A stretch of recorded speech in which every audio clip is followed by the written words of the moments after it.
She's basically a free servant, my husband Robert said to his poker buddies, his voice carrying through our thin kitchen wall. If it wasn't for that, I would have divorced her years ago. I stood frozen behind the door, a tray of sandwiches trembling in my hands. 5 years of sacrifice, 5 years of believing I was being a good wife, reduced, free, damn servant. I walked straight to our bedroom, opened his laptop, and started taking screenshots of everything I could find. What happened next changed everything. If you're watching this, hit that subscribe button and let me know in the comments where you're watching from, because you're about to witness the most satisfying revenge story you've ever heard. Let me back up. My name is Margaret Thompson, but everyone calls me Maggie. I'm 58, and until that moment, I thought I was living a life of noble sacrifice. 5 years ago, my husband Robert was in a car accident that left him with limited mobility and chronic pain. The doctors said he'd regained about 70% of his function, but he still struggled with walking long distances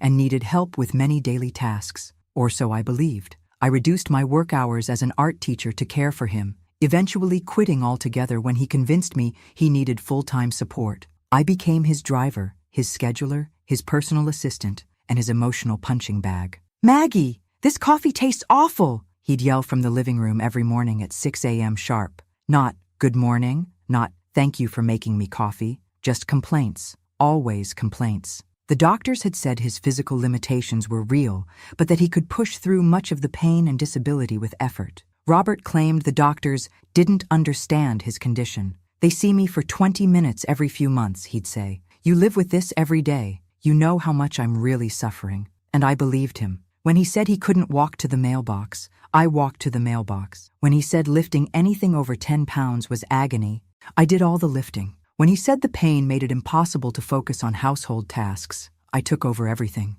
I told myself I was being a good wife, in sickness and in health, right? What a damn joke that turned out to be. The funny thing about being someone's caregiver is that you become invisible. I was there to serve, not to be seen or heard. Robert's friends would come over every Friday for poker, and they'd talk about me like I was furniture. "Your wife's been really dedicated through all this," one would say. "Yeah, she's got her hands full," Robert would reply with a smirk. "But someone's got to do it, right?" They'd laugh while I served them drinks and cleaned up their messes. The casual dismissal was almost worse than outright insults. Our 2 kids, Sarah, 38, and Michael, 35, rarely visited because Robert had convinced them I was overprotective and made him seem more disabled than he really was. When they did show up, they'd criticize me for babying him. "Dad seems frustrated, Mom. Maybe you should encourage him to do more for himself. Are you sure he needs this much help? He looks stronger than you make him sound." I'd try to explain that Robert had bad days and good days,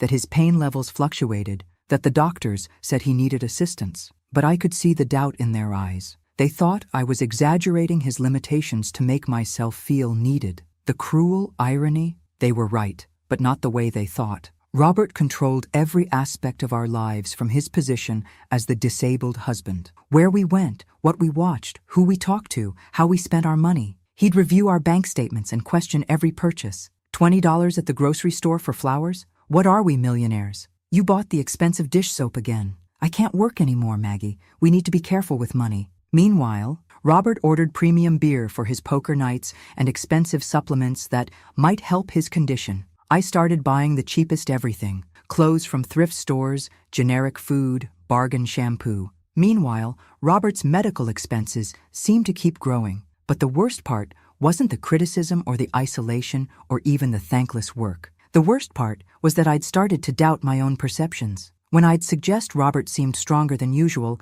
he'd accuse me of minimizing his suffering. When I'd mentioned that other people with similar injuries seemed more mobile, he'd say I was comparing apples to oranges. Every injury is different. Maggie, just because someone else recovered better doesn't mean I'm faking. He was so convincing that I started wondering if I was the problem. Maybe I was too demanding. Maybe I didn't understand chronic pain. Maybe I was being selfish for wanting him to try harder, until I heard those words through the kitchen wall. Free servant. That night, I couldn't sleep. I kept replaying every interaction, every moment over the past 5 years, seeing it all through new eyes. Had he always seen me this way? Had I really thrown away my career and my independence for someone who saw me as nothing more than unpaid help? I got up and went to the bathroom, looked at myself in the mirror. The woman staring back at me was tired, gray, invisible. When had I stopped mattering completely? That's when I decided to find out exactly what kind of man I'd been serving. And trust me, what I discovered made those poker night comments sound like compliments.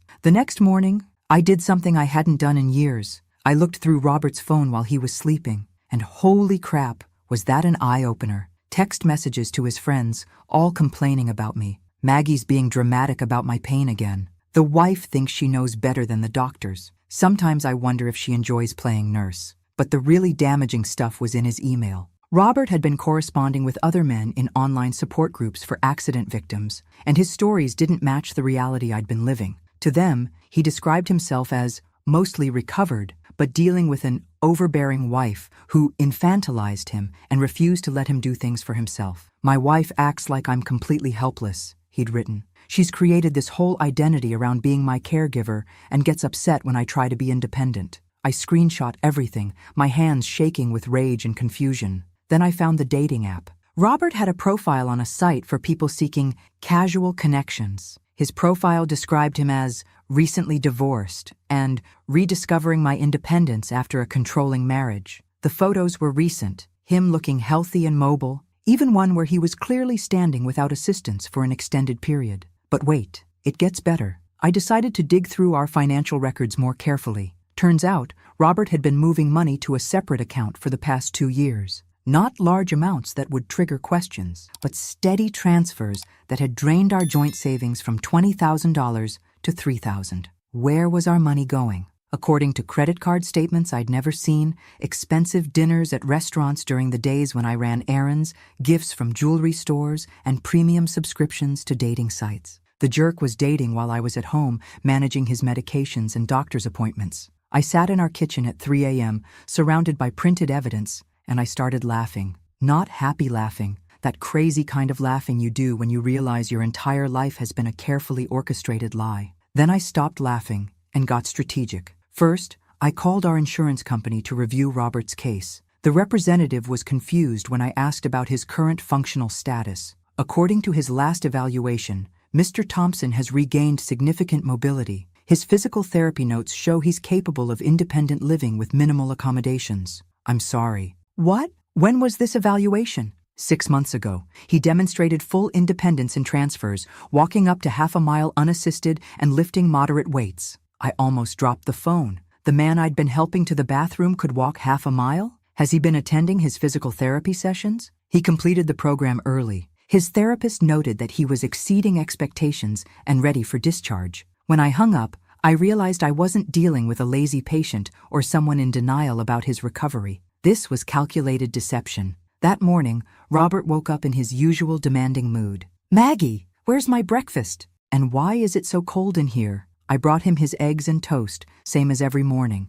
But this time, I watched him differently. I noticed how smoothly he transferred from bed to wheelchair, how he moved his legs naturally when he thought I wasn't looking. "Robert," I said carefully, "your physical therapist called yesterday. She said you'd graduated from the program?" His reaction was immediate and telling. Not surprised, not confused, defensive. "Oh, that. Yeah, I finished the basic program, but that doesn't mean I'm cured. I still have limitations, Maggie. You know that. She said you could walk half a mile. On a good day? Maybe. But you see me on my bad days? You know how much I struggle." But his eyes were angry, not frustrated. There's a difference between someone defending their genuine limitations and someone caught in a lie. That afternoon, while Robert was napping, I did something I'd never done before. I hid outside and watched our house. After 20 minutes, Robert appeared at the kitchen window, looked around carefully, then walked normally to the refrigerator. Not the careful, painful movement I was used to seeing. Normal walking. He grabbed a beer,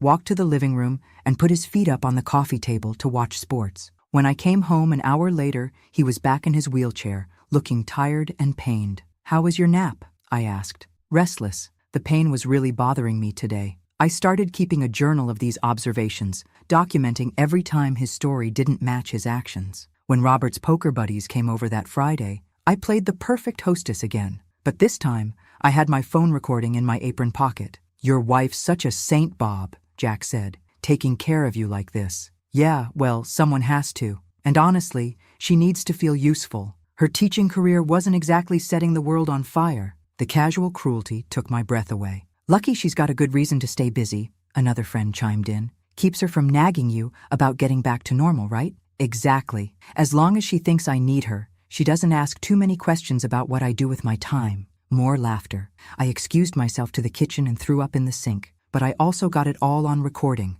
That night, after everyone left, I confronted Robert directly for the first time. "I know you can walk better than you pretend," I said. His response was swift and brutal. "Maggie, you're starting to sound paranoid. Are you feeling okay? Maybe you should talk to someone about these ideas you're having." "I'm not paranoid. I've seen you." "Seen me what? Having a good day? Pushing through pain?" "Maggie, this is exactly what Dr. Patterson warned me about." "What are you talking about?" "Caregiver syndrome. When people become so invested in someone being sick that they can't accept recovery. He said you might start imagining that I'm better than I am because you're afraid of losing your purpose." The gaslighting was so smooth, so practiced, that for a moment I doubted myself again. But then I remembered the dating profile, the financial records, the recordings. "We need counseling," I said. "I think you need counseling," he replied, "and maybe medication. This paranoid thinking isn't healthy." That night, I made a decision that would change everything. I was going to prove exactly who my husband really was,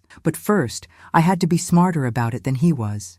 I knew I needed help, so I did something I should have done years ago. I called my sister Beth in Chicago. "Maggie, I was just thinking about you. How's Robert?" "That's actually why I'm calling. I need to ask you something, and I need you to be completely honest." I told her everything. The overheard conversation, the dating profile, the financial records, the discrepancies in his mobility. Beth was quiet for a long time. Then, "Oh, honey, I was wondering when you'd figure it out." "What do you mean?" "Last Christmas, when you went to get groceries, Robert walked out to my car to get my suitcase, carried it up the front steps like it was nothing." My heart stopped. "Why didn't you tell me?" "I tried to bring it up. Remember? I said Robert seemed to be doing really well and you got defensive. You said I didn't understand how much he was struggling, that he was just having a good day." I remembered. I'd been so conditioned to protect Robert's narrative that I'd dismissed my own sister's observations. "There's more," Beth continued. "Michael mentioned that Robert drove himself to Michael's work last year when you were visiting me. Michael thought it was weird that Robert made him promise not to tell you." Everything started clicking into place. All the times family members had seemed confused about Robert's limitations. All the comments about how well he looked. All the times I'd defended him against their observations. "Beth, I think I'm in an abusive relationship." "Yeah, honey, I think you are too." That conversation changed everything. Having someone validate my reality after years of being told I was imagining things felt like coming up for air after nearly drowning. I called Dr. Sarah Chen, a therapist who specialized in emotional abuse, and made an appointment for the next week. But Robert, as always, was one step ahead of me. When I told him I'd made a therapy appointment, his response was immediate and strategic. "That's great, Maggie. I'm glad you're getting help for these paranoid thoughts." "It's not paranoia." "Robert, of course not. But a professional can help you understand why you're having these feelings. In fact, I think I should come with you. I'd prefer to go alone. But I'm part of the situation you want to discuss, right? It would be helpful for the therapist to hear both perspectives." The manipulation was masterful. He was positioning himself as the reasonable, concerned husband while making me look like I was hiding something. "Fine," I said. "You can come." Dr. Chen's office was warm and comfortable, with soft lighting and art on the walls. She was a woman in her 50s, with kind but sharp eyes. "So," she said, "what brings you both here?" Robert immediately took control of the narrative. "I'm concerned about my wife," he said, his voice full of caring worry. "Since my accident 5 years ago, she's become my primary caregiver, and I think the stress is affecting her mental health." He went on to describe my increasing paranoia and delusional thinking. He painted himself as a patient, suffering husband whose recovery was being hindered by a wife who needed him to stay sick. "Maggie has started accusing me of faking my disabilities," he said sadly. "She follows me around the house, questions my doctors, and has become convinced that I'm lying about my limitations." Dr. Chen listened carefully, taking notes. Then she turned to me. "Maggie, how do you see the situation?" I started to speak, but Robert interrupted. "Before you answer, honey, remember that we're here to get help. Try to be objective." The implication was clear. Don't trust your own perceptions. But Dr. Chen caught it. "Robert, I'd like to hear from Maggie without input right now." I told my story as clearly as I could. The discrepancies I'd observed, the financial irregularities, the dating profile, the conversations I'd overheard. Robert's response was swift. "Dr. Chen, this is exactly what I'm talking about. She's creating these elaborate scenarios in her head. The dating profile was something I set up but never used. I was just curious about what was out there. The financial stuff is me trying to manage our money responsibly. And as for my mobility, I have good days and bad days. Maggie, Dr. Chen said, do you have any evidence of what you're describing? I showed her some of the screenshots and recordings on my phone. Robert looked genuinely shocked. Maggie, you've been spying on me? Recording my private conversations? This is concerning behavior, he said to Dr. Chen.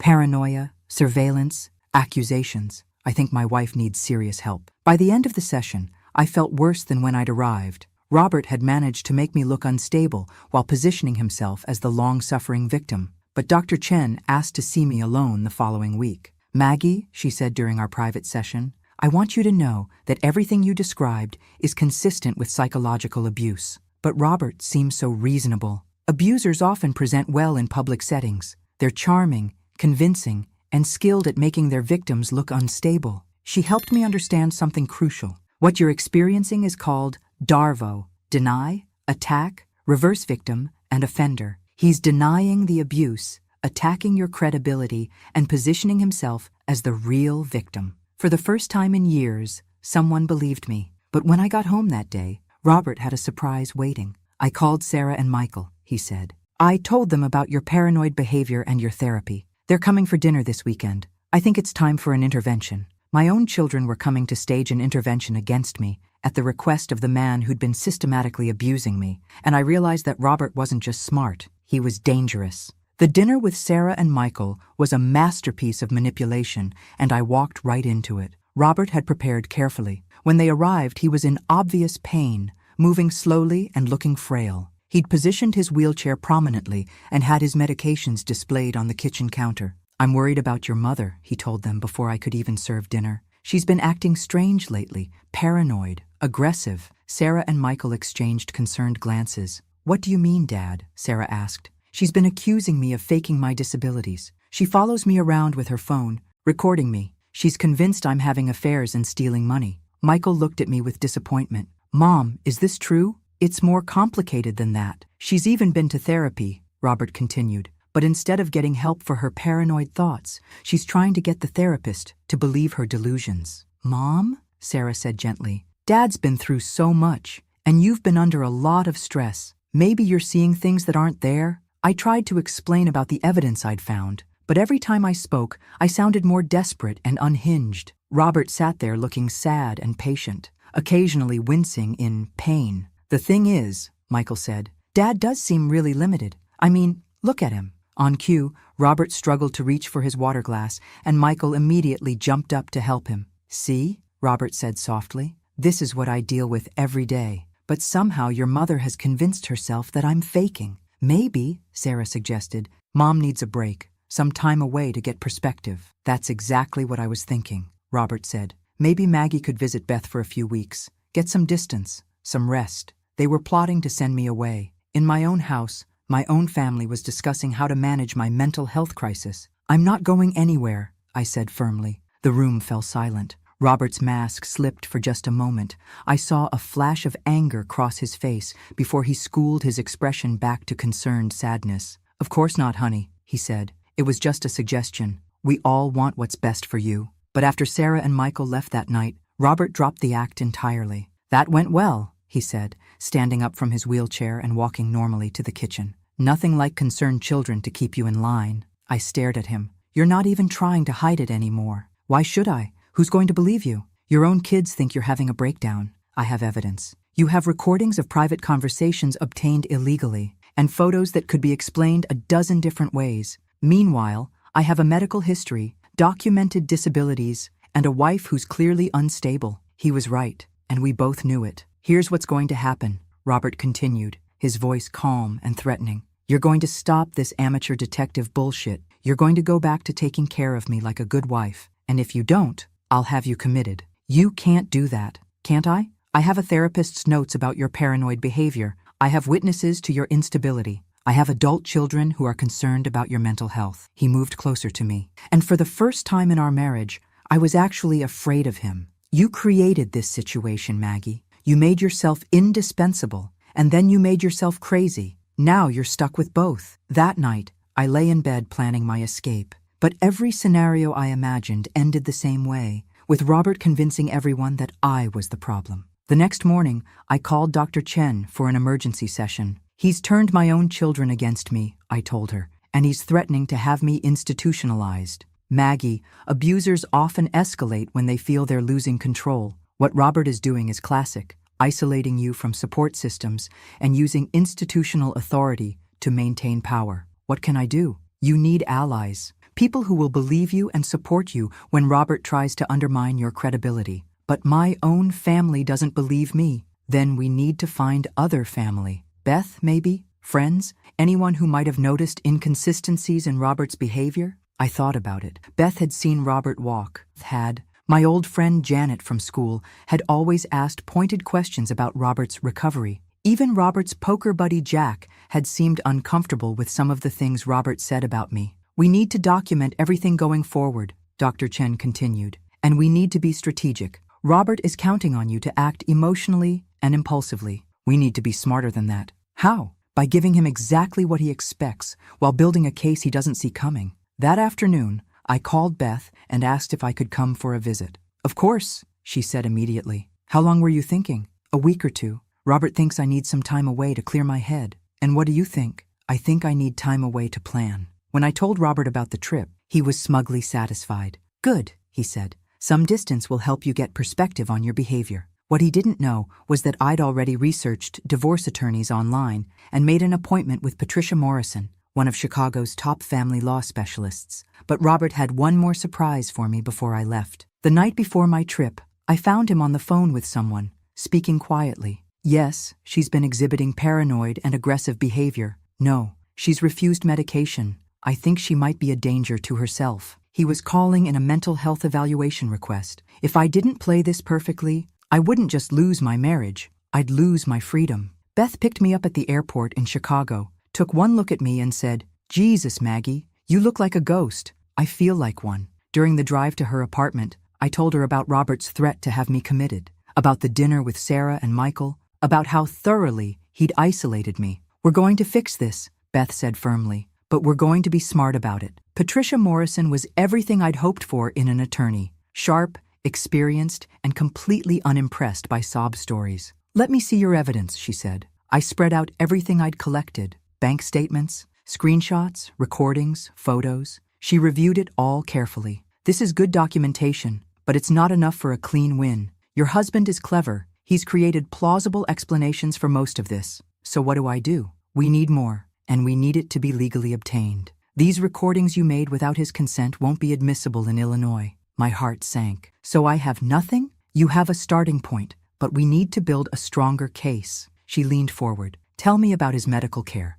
Who are his doctors?" I gave her the names of Robert's primary care physician, his physical therapist, and the pain management specialist he saw occasionally. "I'm going to have an investigator pull his actual medical records, with proper subpoenas. If there's a discrepancy between what he's told you and what his doctors have documented, that's fraud. What about the mental health evaluation he's trying to trigger? We're going to beat him to it. I'm going to have you evaluated by a forensic psychologist who specializes in abuse cases. If you're deemed mentally competent, which you will be, it makes his claims look retaliatory." For the first time in months, I felt hope. "But Maggie," Patricia warned, "this is going to get ugly. When abusers realize they're losing control, they escalate. Are you prepared for that?" I thought about going back to that house, to that life, to being Robert's free servant for the rest of my days. "I'm prepared." Dr. Elizabeth Harper was a forensic psychologist with credentials that read like a textbook. She spent 4 hours evaluating me, putting me through psychological tests and detailed interviews. "Mrs. Thompson," she said at the end, "you show no signs of mental illness or instability. Your responses are consistent with someone who has experienced long-term psychological abuse. So I'm not crazy? You're trauma-bonded and gaslit, but you're absolutely not crazy. In fact, your ability to maintain clarity and collect evidence while under sustained psychological pressure suggests remarkable mental strength." Patricia's investigator worked fast. Within 3 days, he'd obtained Robert's complete medical records through proper legal channels. The results were explosive. Robert's physical therapy records showed that he'd regained 85% of his pre-accident mobility within 2 years. His pain management doctor had noted that Robert was possibly exaggerating symptoms for secondary gain. His primary care physician had recommended a return to work 2 years ago. Even better, the investigator found something I hadn't known about. Robert had been secretly collecting disability benefits from his former employer while hiding his recovery. "This is federal fraud," Patricia said when she saw the reports. "He's been stealing money from his insurance company for 3 years. But the real breakthrough came when the investigator did something I never could have. He interviewed Robert's physical therapist directly. Mr. Thompson specifically requested that I not contact his family about his progress," the therapist told the investigator. "He said his wife was overprotective and would interfere with his recovery if she knew how well he was doing." "Did you think that was unusual?" "Very. Most patients want their families to know when they're improving." Mr. Thompson seemed almost anxious to keep his wife from finding out. The pattern was clear and documented. Robert had been deliberately deceiving me about his condition for years. But when I returned home from Chicago, I found that Robert had been busy too. "How was your trip?" he asked when I walked in. He was in his wheelchair, looking frail and concerned. "Did you get some perspective?" "It was helpful," I said carefully. "Good, because while you were gone, I had some conversations with Sarah and Michael. We're all worried about you, Maggie." He handed me a brochure for a mental health facility. "I've arranged for you to have a voluntary evaluation, just a few days to make sure you're okay." "Voluntary?" "Well, it doesn't have to be voluntary. I have documentation of your paranoid behavior, and Dr. Chen has notes about your concerning episodes." I looked at the brochure. The facility was legitimate, but I knew how these things worked. Once you were admitted for evaluation, it could be difficult to get out if someone was claiming you were a danger to yourself or others. "I need to think about it," I said. "Of course,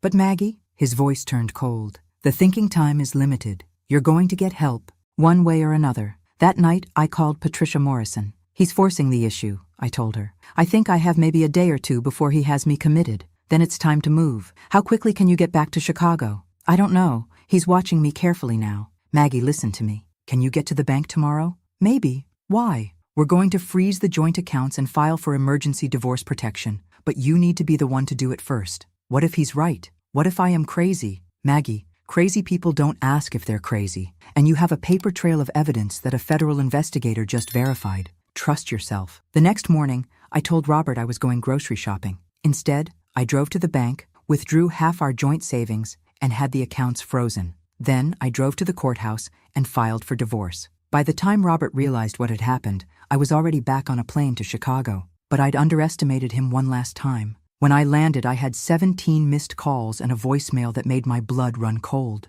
"Maggie, you've just proved everything I've been saying about your mental state. You've stolen money, filed false legal documents, and fled the state. Sarah and Michael are devastated. They think you've had a complete breakdown." He paused, and when he spoke again, his voice was different. Not sad or concerned, but coldly triumphant. "I'm filing a countersuit for elder abuse and mental incompetence. And when I'm done, you'll wish you'd stayed in that nice facility I picked out for you." The war had officially begun. Robert's counterattack was swift and brutal. Within 48 hours of my filing for divorce, he'd painted me as an elder abuser who'd been stealing from a disabled man and covering it up with false accusations. His lawyer was good, really good. They filed an emergency motion claiming I was mentally incompetent and had fraudulently accessed our joint assets while experiencing a psychotic break. The local newspaper ran a story. "Local teacher accused of elder abuse flees state after stealing from disabled husband."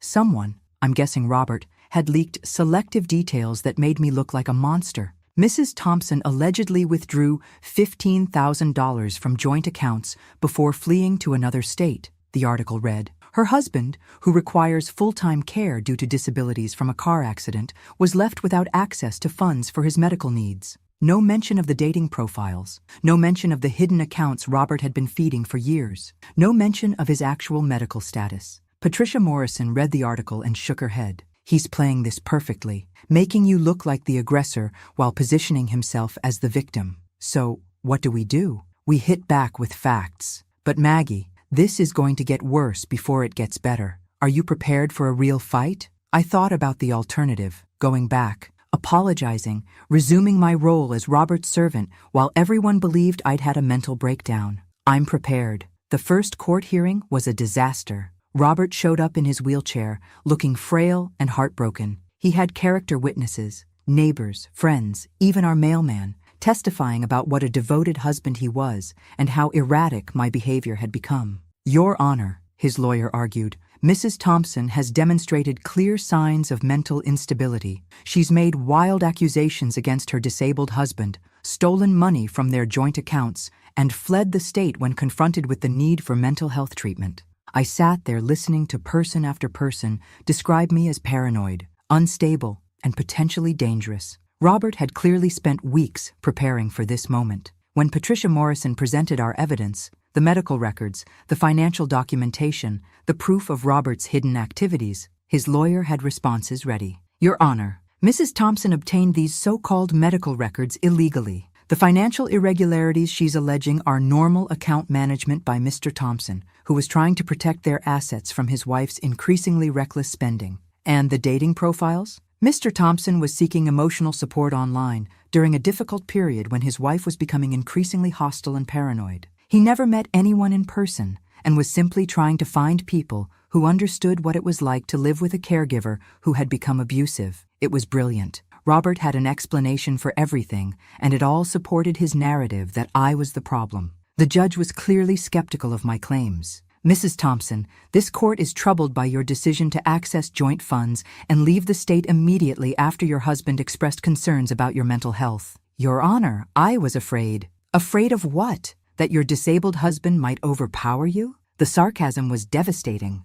The judge ordered a full psychological evaluation for both of us and froze all assets until the evaluation was complete. Walking out of that courthouse, I felt like I'd been hit by a truck. He's turning this into a credibility contest, Patricia explained, and right now, he's winning. That night, alone in Beth's guest room, I almost called Robert to surrender. The fight seemed impossible. He was too smart, too prepared, too convincing. But then I remembered something Dr. Chen had said. Abusers are only as powerful as their victims allow them to be. The next morning, I did something that terrified me. I called Sarah. Mom, she sounded shocked. Where are you? Dad's been worried sick. Sarah, I need you to listen to me. Really listen, without interrupting. Mom, Dad told us about the money you took, about you running away. Sarah, please, just give me 5 minutes. I told her everything. Not the angry, desperate version I'd tried before, but a calm, factual account. The hidden dating profiles, the financial records,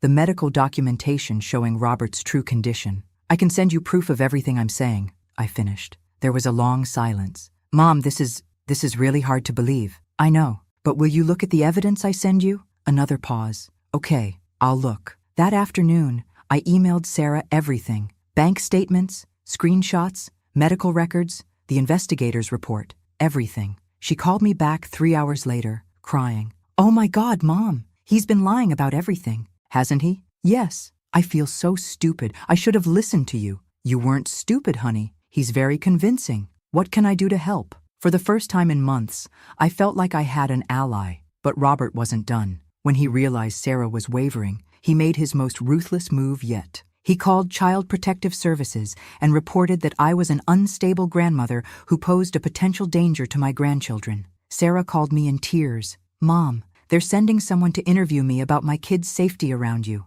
Dad told them you've been having violent episodes. Violent episodes? He said you threw things at him and threatened him with kitchen knives. I felt the last of my naivety die. This wasn't just about divorce or money anymore. Robert was trying to destroy every relationship I had, every connection that might give me strength. Sarah, you know I would never... I know, Mom, I know, but they have to investigate. That's when I realized Robert's strategy. He wasn't just trying to win in court. He was trying to make me give up by making the cost of fighting too high. But Robert had made a crucial mistake. He'd underestimated how much I'd changed during those weeks in Chicago. I wasn't the same woman who'd been his servant for 5 years. I wasn't going to be bullied or manipulated anymore. If Robert wanted a war, he was going to get one. But this time, I was going to fight dirty too. The psychological evaluation took place over 3 days, and I knew everything depended on it. Dr. Amanda Foster was a court-appointed forensic psychologist with 20 years of experience.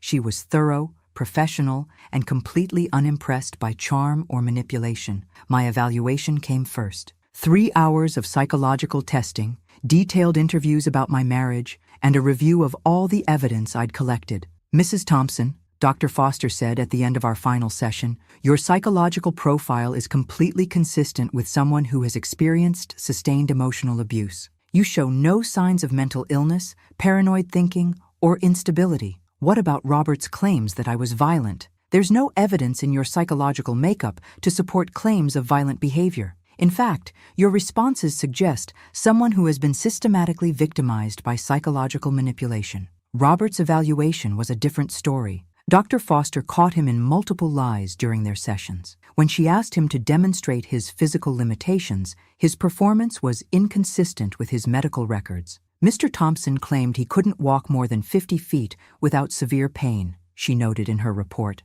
However, surveillance footage from the courthouse parking lot shows him walking normally for over 200 feet to avoid waiting for handicapped parking. She also administered tests designed to detect malingering, faking, or exaggerating symptoms. Mr. Thompson's responses on validity scales suggest deliberate exaggeration of both physical and psychological symptoms, her report stated. But the real breakthrough came when Dr. Foster did something unexpected. She interviewed Robert's poker buddies. Jack, the one who'd seemed uncomfortable with Robert's comments about me, finally told the truth. "Bob's been bragging for years about how he's got his wife completely fooled," Jack told Dr. Foster. "He says she thinks he's more disabled than he really is, and he likes it that way because she takes care of everything." Did he ever indicate that he was deliberately exaggerating his limitations? Oh yeah, he called it playing the disability card. He thought it was funny. The other poker players confirmed similar statements. Years of Robert bragging about manipulating me, all documented in official interviews. When Dr. Foster's report was filed with the court, it was devastating for Robert. Mr. Thompson demonstrates a pattern of deliberate deception regarding his functional capabilities, she wrote. His claims of spousal abuse appear to be retaliatory in nature. Mrs. Thompson shows no signs of mental instability and appears to be the victim of sustained psychological abuse. But Robert's lawyer had one more card to play. They filed a motion claiming that Dr. Foster was biased because she specialized in domestic abuse cases and was predisposed to see abuse where none existed. "Your Honor," Robert's attorney argued, "Dr. Foster has made a career out of discovering abuse. She has a financial and professional interest in finding abuse in every case she evaluates. It was a desperate move, but it worked." The judge ordered a second evaluation by a different psychologist. Dr. Michael Stevens was older, more conservative, and initially skeptical of abuse claims. I could tell from our first meeting that he thought I was probably a manipulative woman trying to take advantage of a disabled man. But Dr. Stevens was also thorough and honest. When he reviewed Robert's actual medical records, not the story Robert told, but the documented medical facts, his attitude changed completely. "Mrs. Thompson," he said during our final session, "I owe you an apology. When I first read about this case, I assumed you were exaggerating your claims, but the evidence is overwhelming.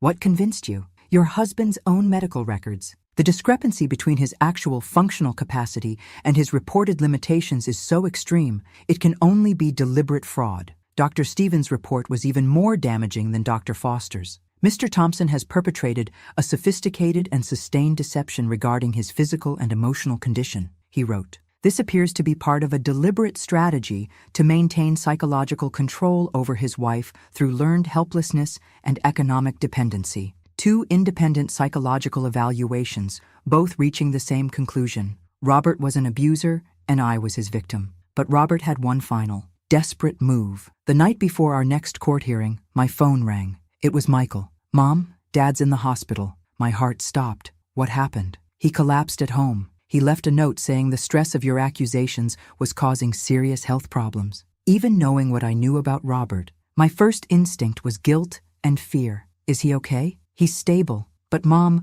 the note mentioned you specifically. He said the pressure from the court case was affecting his heart condition." I realized what Robert was doing. This was his final manipulation, using a fake medical emergency to make me look like the villain who'd driven her poor disabled husband to a health crisis. "Michael, I need you to listen to me very carefully." But it was too late. By the time I got back to Minnesota, the local news was running stories about the disabled veteran hospitalized due to stress from wife's abuse allegations. Robert had managed to turn his own manipulation into one final victory, or so he thought. Because there was one thing Robert didn't know. The hospital had security cameras in the parking lot, and they showed Robert walking normally to his car after his medical emergency, apparently forgetting to maintain his disabled act when he thought no one was watching. The footage also showed him throwing away what appeared to be a pill bottle in the hospital dumpster. When the police retrieved it, they found it was full of over-the-counter sleep aids, not nearly enough to be dangerous, but enough to cause drowsiness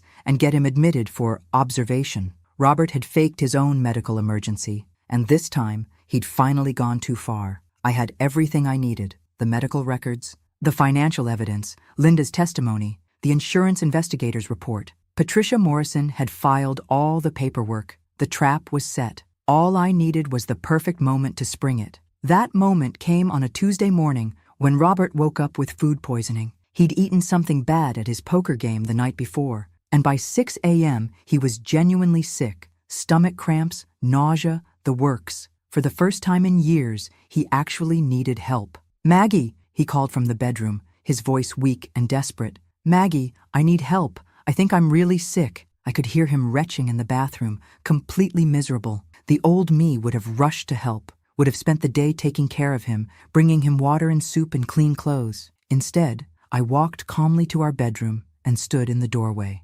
Robert was sitting on the edge of the bed in his underwear, looking genuinely awful. For a moment, he almost looked like the helpless man I'd been caring for all these years. "Thank God you're here," he said weakly. "I need help getting cleaned up. I think I had an accident." I looked at this man who'd called me a free servant, who'd stolen our money while I sacrificed everything, who'd been dating other women while I changed his sheets. I walked to the dresser, pulled out a fresh adult diaper, and tossed it onto the bed beside him. "You said I'm just a free servant," I said calmly. "Here's your diaper. Good luck." Robert stared at me in shock. "Maggie, what are you talking about? I'm sick. I need help." "You've needed a lot of things over the years, Robert, but you've never needed me." I turned and walked toward the door, where my suitcase was already packed and waiting. "Where are you going?" he called after me, panic creeping into his voice. "To live my life. You can't just leave me like this. I'm disabled." I paused in the doorway and looked back at him one last time.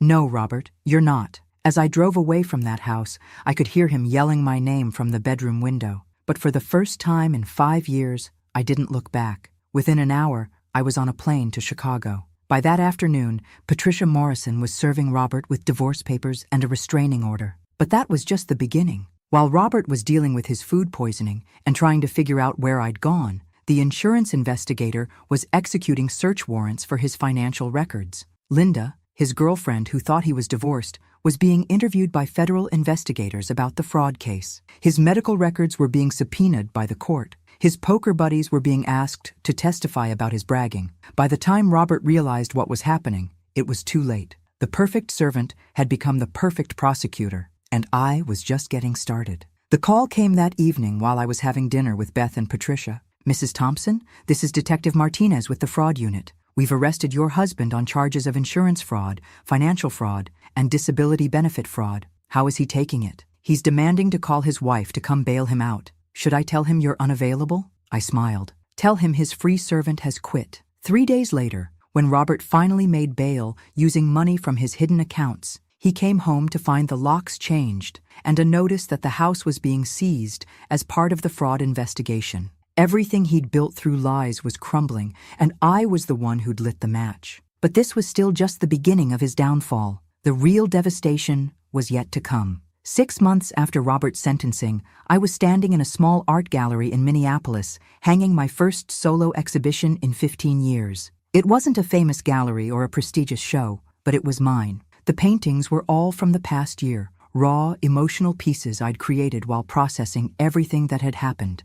Dark canvases that gradually gave way to lighter, more hopeful images. I called the series Invisible Woman. "Maggie, these are powerful," said Elena Vasquez, the gallery owner who'd agreed to show my work. "They tell a complete story. They're my story. I know. That's what makes them so compelling." Elena was a survivor herself, a woman who'd left an abusive marriage and built a new life in the art world. She understood what it meant to start over. "How does it feel?" she asked. "Being an artist again?" I considered the question seriously. The woman who'd once taught high school art classes felt like a different person from the woman hanging paintings in a professional gallery. "Like remembering how to breathe," I said finally. The opening reception was small but meaningful. Beth flew in from Chicago. Sarah and Michael came with their families. Even Dr. Chen attended, along with some of the women from the support group I'd started attending. But the most unexpected guest was Linda, Robert's former girlfriend. "I hope it's okay that I came," she said nervously.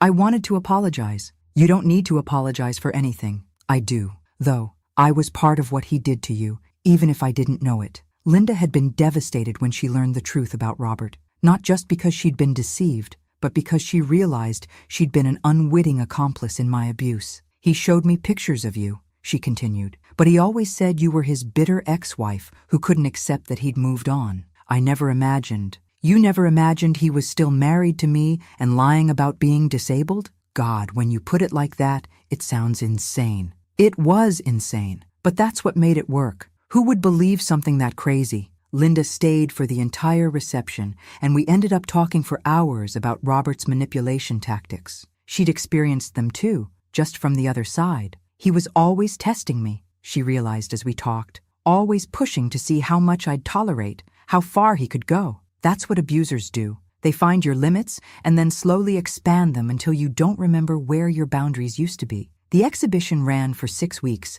and sold better than anyone expected. But more importantly, it started conversations. Women would come to the gallery and stand in front of my paintings for long periods, clearly seeing something that resonated with their own experiences. One afternoon, a woman in her 40s approached me while I was at the gallery. "Are you the artist?" she asked. "I am. I need to ask you something, and I hope this isn't too personal. But how did you know? How did you know it was time to leave?" I studied her face, seeing the confusion and pain I recognized from my own journey. "I didn't know," I said honestly. "I just reached a point where staying felt more dangerous than leaving. My husband isn't physically abusive," she said quietly.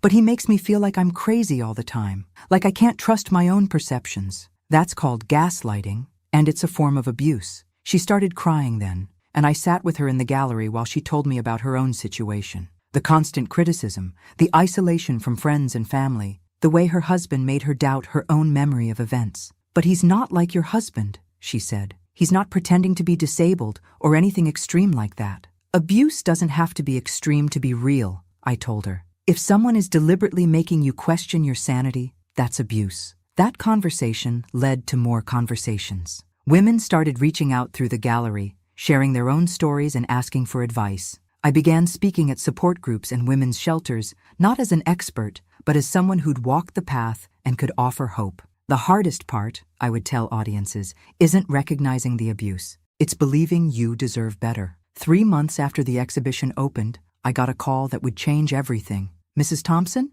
this is Janet Walsh from the Domestic Violence Resource Center. We've been following your story, and we have a proposition for you." The Resource Center wanted to hire me to develop an art therapy program for abuse survivors. It would mean regular income, health insurance, and the chance to use my experience to help other women. "We know you don't have formal credentials in art therapy," Janet explained, "but you have something more valuable, lived experience, and the ability to translate that into art." I took the job.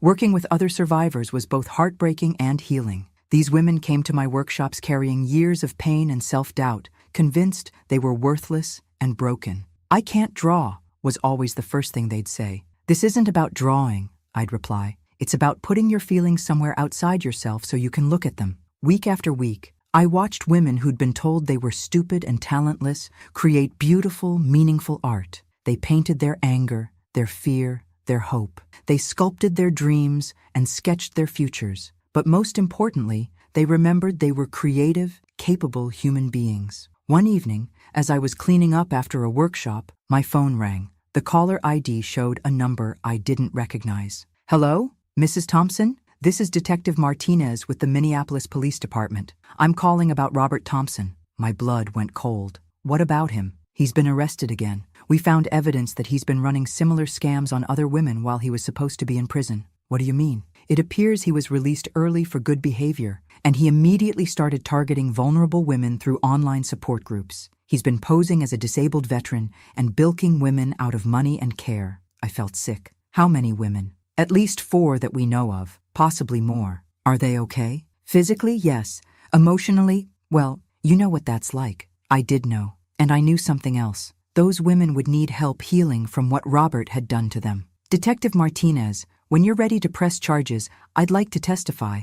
and I'd like to help connect these women with support resources. I was hoping you'd say that. 2 weeks later, I was sitting across from 3 other women in a conference room at the police station, listening to stories that were heartbreakingly familiar. These were the other victims Robert had been manipulating simultaneously. The investigators had tracked them down as part of building the case against him, and they'd all agreed to testify. Robert had refined his technique with each woman. He was smoother, more convincing, more careful about covering his tracks. But the damage was the same. Women who'd given everything to care for someone who saw them as nothing more than resources to be exploited. "How do we move forward from this?" one of them asked. "How do we trust anyone again?" "You start by trusting yourself," I said. "That's the hardest part, but it's the most important." That day, I made a decision that would define the next chapter of my life. I was going to make sure Robert never had the chance to hurt another woman. But first, I was going to help these women remember who they were before he tried to destroy them.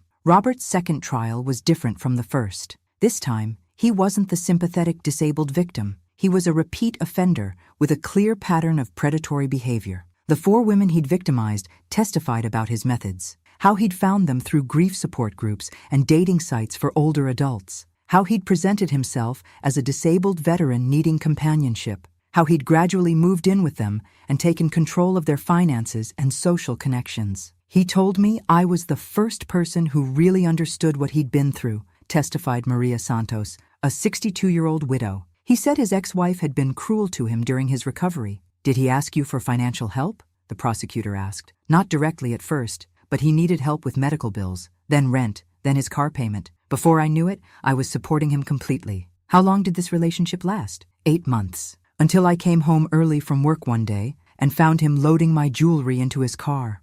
Robert's pattern was consistent across all 4 victims. He targeted women who were emotionally vulnerable, recent widows, divorcees, women who were isolated or lonely. He presented himself as someone who needed care, then gradually took control of their lives. But this time, Robert had made a crucial mistake. One of his victims, Dr. Patricia Williams, was a retired psychiatrist who recognized the manipulation tactics and had started documenting everything from the beginning. "I suspected something was wrong early in our relationship," Dr. Williams testified. "Robert's stories about his disabilities were inconsistent, and his behavior didn't match his alleged psychological trauma." "What did you do?" "I started keeping detailed notes and recording our conversations. When I confronted him about the inconsistencies, he became aggressive and threatening." Dr. Williams had recorded Robert admitting to his deceptions and bragging about his success with gullible women. "I've got this figured out," Robert's voice played in the courtroom. "Find women who think they can save someone.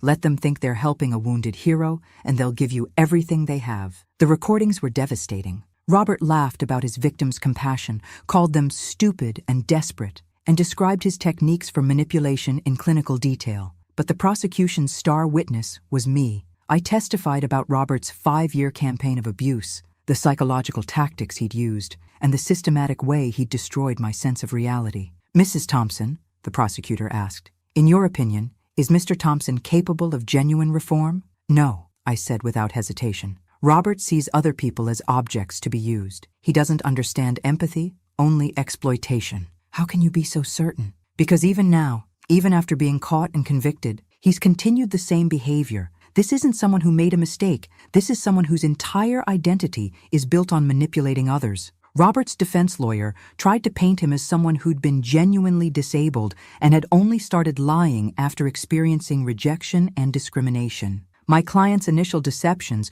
grew out of real trauma and frustration," the lawyer argued. "What started as self-preservation became a pattern of behavior he couldn't break." But the evidence was overwhelming. Medical experts testified that Robert had never been as disabled as he claimed. Financial experts documented years of fraud. Psychological experts explained his pattern of predatory behavior. The jury took 6 hours to find him guilty on all counts. This time, Robert was sentenced to 12 years in prison with no possibility of early parole. But for me, the real victory wasn't the sentence. It was what happened next. The 4 women Robert had victimized asked if they could join the art therapy program I was running. They wanted to work through their trauma alongside other survivors. "I feel so stupid," Maria said during her first session. "How did I let this happen?" "You didn't let anything happen," I told her. "Why?" "Someone who was skilled at manipulation targeted you. That's not your fault. But I should have seen the signs. The signs are only obvious in retrospect. When you're in the middle of it, when someone is systematically destroying your ability to trust yourself, you can't see clearly.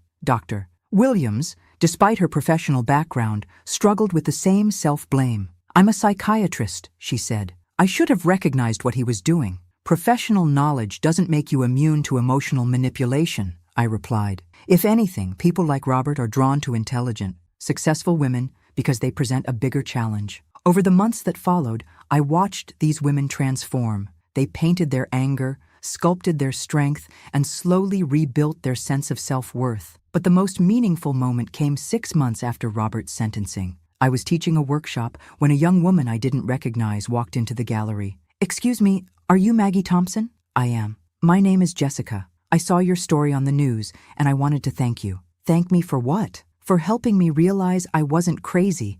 My boyfriend has been, well, he's been doing some of the same things you described, making me question my memory, isolating me from friends, controlling our money." "How old are you, Jessica?" 26. She was young enough to be my daughter, and she was trapped in the same kind of relationship I'd endured for 5 years. "What made you realize what was happening?" "I saw an interview you did about psychological abuse. You described how your husband made you doubt your own perceptions, and I realized that's exactly what Mark does to me." "What are you going to do?" "I left him last week. I'm staying with my sister while I figure things out." That conversation reminded me why I'd decided to speak publicly about my experience. It wasn't just about getting justice for myself. It was about helping other women recognize abuse before it destroyed their lives. After Jessica left, I called the local domestic violence hotline. "I'd like to volunteer," I told them. "I want to help train your counselors to recognize psychological abuse." "What kind of experience do you have?" "I lived through it, and I learned how to fight back." 6 months later, I was leading training sessions for domestic violence counselors, teaching them to recognize the subtle signs of psychological abuse that too often get overlooked. "Physical abuse is obvious," I would tell them, "but psychological abuse is designed to be invisible. The victim often doesn't even recognize it themselves." I developed a checklist of warning signs: isolation from friends and family, control of finances, constant criticism disguised as concern, gaslighting, and the systematic destruction of the victim's self-confidence. "Most importantly," I would tell the counselors, "believe victims when they say something feels wrong, even if they can't articulate exactly what it is." 1 year after Robert's final sentencing, I received an unexpected honor. The State Attorney General's office asked me to speak at a conference on elder abuse and financial fraud, not as a victim, but as an expert on psychological manipulation. Standing at that podium, looking out at an audience of law enforcement officers, social workers, and legal professionals, I realized how far I'd traveled. 5 years earlier, I'd been Robert's invisible servant, doubting my own perceptions and believing I deserved nothing better. Now I was someone whose voice mattered, whose experience had value, whose story could protect other women. Psychological abuse, I told the audience, is designed to make victims disappear while they're still alive. The abuser's goal is to erase the victim's sense of self until they exist only to serve someone else's needs. But here's what abusers don't understand. They can make you invisible, but they can't make you gone. And once you remember you exist, once you remember you matter, their power over you is broken. After my speech, a young prosecutor approached me. "Mrs. Thompson, I have a case I'd like to discuss with you. We're prosecuting a man who's been financially and emotionally abusing his elderly mother. Would you consider consulting on the case?" Of course. As I drove home that night, I thought about the strange journey that had brought me to this moment. 5 years of abuse had led to 2 years of fighting back, which had led to a new career helping other people fight back. Robert had tried to erase me, but instead he'd helped me discover who I really was. Someone who couldn't be erased, someone who refused to stay invisible, someone who'd turned her worst experience into her greatest strength. 3 years later, I'm sitting in my small apartment, writing an article for a local magazine about recognizing psychological abuse. It's not a best-selling book or a national platform, but it's my voice, and people are listening. The art therapy program I help develop now operates in 3 local shelters. I speak regularly at support groups and occasionally at regional conferences. It's steady, meaningful work that pays the bills and feeds my soul. But the work that matters most to me happens every Tuesday evening in a community center room, where I lead an art therapy group for women who are rebuilding their lives after abuse. "I can't paint," said Carmen, a new member of our group last week. She was 43, Recently divorced from a man who'd convinced her she was worthless for 15 years. This isn't about painting, I told her, handing her a brush. It's about remembering you exist. By the end of the session, Carmen had created a small canvas covered in bold, angry red strokes. It wasn't technically proficient, but it was honest and powerful. I haven't felt this, present, in years, she said, staring at her work. That's what we're here for, to help each other become visible again. I still think about Robert sometimes, usually when I'm working with women who've experienced similar manipulation. He was sentenced to 8 years and will be eligible for parole in 3 more years. Sometimes I wonder if he's learned anything during his incarceration, if he's developed any genuine understanding of the damage he caused. But mostly, I don't think about him at all. He's not part of my story anymore. He's just a chapter I survived. My relationship with Sarah and Michael has been slowly rebuilding. They carry guilt about the years they didn't support me, and I carry some hurt about how quickly they believed Robert's lies. I'm sorry I didn't see it sooner, Mom, Sarah told me recently during one of our monthly coffee dates. I thought I was being objective, but I was just being blind. You weren't equipped to see sophisticated manipulation, I replied. That's not your fault. Michael brings his kids to visit every few months. My grandchildren, now 12 and 10, love hearing stories about their grandmother, the artist who helps people. They don't know the full story yet. That's for when they're older. The most unexpected development in my life has been my friendship with Dr. Patricia Williams, one of Robert's other victims who attended my court trial and reached out afterward. Patricia understands the unique trauma of being manipulated by someone like Robert in a way that even other abuse survivors sometimes don't. We've become each other's reality checks, helping each other trust our own perceptions and judgment. Do you ever miss being needed? Patricia asked me over coffee last week. Not by Robert, but that feeling of being essential to someone? It was a good question. There had been something seductive about being Robert's caregiver, about believing I was indispensable. I miss feeling useful, I said, but I've learned the difference between being needed and being used. What's the difference? When someone needs you, they're grateful. When someone uses you, they're entitled. Now I'm needed by the women in my therapy groups, by the organizations that ask me to speak, by the journalists who want to understand psychological abuse. But it's a healthy kind of need. They value my insights and experience, but they don't expect me to disappear into their service. Last month, I received a letter that reminded me why this work matters. Dear Ms. Thompson, I saw your story in the local paper last year. At the time, I was in a relationship that I thought was just difficult. But after reading about your experience, I realized it was abusive. It took me 6 more months to leave, but I wanted you to know that I'm now free and starting over. Thank you for showing me that it's never too late to save your own life. Jessica. I keep that letter on my desk as a reminder of why I chose to make my pain public, why I decided to turn my worst experience into something that could help others. Tonight, I'm going to do something just for me. I'm going to paint. Not for an exhibition or a therapy session or to make a point about survival. Just because I love creating beautiful things, and I remember now that I was always an artist, the canvas is waiting on my easel, blank and full of possibilities, like my life. As I clean my brushes and prepare to start, I catch sight of myself in the studio window. The woman looking back at me has silver hair that catches the light, paint-stained fingers, and eyes that are clear and bright with purpose. She looks like someone who knows exactly who she is. She looks like someone who would never again accept being invisible. She looks like someone who remembers she was always meant to create beautiful things and help other people remember the same about themselves. She looks like someone who saved her own life and then used that experience to help others save theirs. She looks like me, and I am enough. Thanks for listening. Don't forget to subscribe and feel free to share your story in the comments. Your voice matters.